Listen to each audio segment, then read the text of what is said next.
Now, when it comes to calisthenics strength training, I'm a big fan of doing it the gymnastic strength way, which is to have a bent arm strength day and a straight arm strength day. So the bent arm strength is what I done yesterday. It consisted of handstand push-ups, and secondary I done a few chin-ups. I actually went into 90-degree handstand push-ups. If you want to see that video, that was up yesterday. But today is all about the straight arm strength. I'm going to show you how I do that using both static and dynamic movements. So the statics I'm going to be using is the straddle L-sit and the planche. And the dynamic ones is the stool to press and the handstand to planche. I'm actually going to train them all in one combo. So I'm going to show you how I do that. And as we go, I'm going to give you guys some ideas on what you can populate your training with when it comes to the straight arm strength. And as per usual for my training, the push is the priority. I'm also going to superset secondary movement to cover the pull movements, which is going to be one static, one dynamic. I'm going to link them together and do a skin the cat, which you could argue is some push in there as well, but the static hold is going to be a front lever. But I'm going to put that again together as one combo. What that means is I'm only really training two movements. So technically we have three statics to warm up. We have the straddle L-sit, we have the planche, and then we also have the handstand. Now, as per usual, I've done a very quick warm-up session where I've done mobility and a one-arm handstand play session. It probably took around 15 minutes. I haven't done anything on the P-bars. I haven't done anything towards my straddle L-sit. So for my warm-up, I'm just going to lower into a straddle L, so get into a protracted planche position, float the feet round into straddle L. Hold this for like 10, 15 seconds, see how it feels.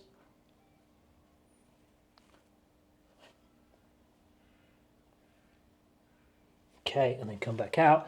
Do the same with the handstand and the planche. So the handstand was warmed up, but like I say, I wasn't balancing on P-bars, but I'm pretty comfortable on these. I just need to feel it after doing the other one. And then I'm going to come down into a planche position. Just tug planche, hold. Okay, they feel okay. Now when it comes to other options in terms of the straight arm pushing movements, you've got static positions. So you could go between protraction and retraction in something like a scapular push-up. You could obviously do all the planche progressions.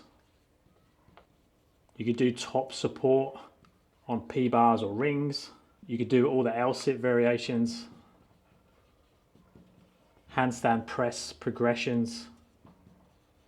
Then how I'm putting it all together into one big combo for the push is I'm starting in that straddle L-sit position. I'm going to hold that for a few seconds. Then I'm going to, as cleanly as possible, come through the press. So that stool to press all the way through to handstand. I'm going to hold that for a few seconds. Then I'm going to slowly lower to my planche position. And again, hold that for a few seconds. Now, obviously you don't need to put them together in a big combo if you don't have that. You could just separate those skills. So you could go handstand to planche. So you could just either use in the wall or do it freestanding, starting that freestanding position, and then whatever planche you have with control, come down to it. So if it's tuck, just roll down, see if you can hold. If you don't catch the planche, you could go to toes and then step back into the hold. And if you're working the press by itself, you could go into your handstand and do an eccentric, either to the floor if you're doing a standard one, or if you're doing the stool, roll down through the spine, bend the knees a little bit if you need to help you get through. And then hold the straddle L. And again, if you miss the straddle L, you could just do a separate hold by itself. And then both of those movements can be regressed onto the wall like this. So I can go external rotation of the P-bars, exactly the same setup, wherever my planche needs to be. And then I'm in a wall, chest to wall position. You don't have to use the P-bars.